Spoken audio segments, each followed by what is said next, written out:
I can't be a pessimist because I'm alive.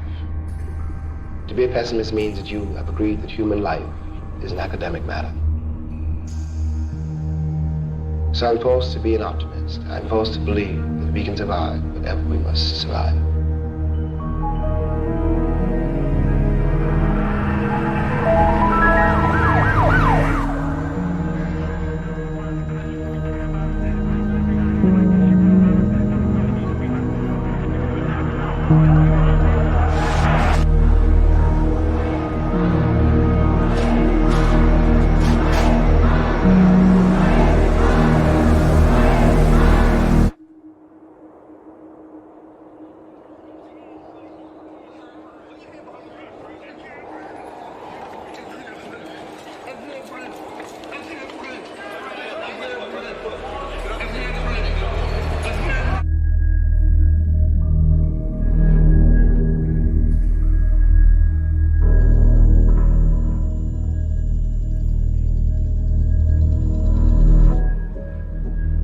I think we've got to see that a riot is the language of the unheard.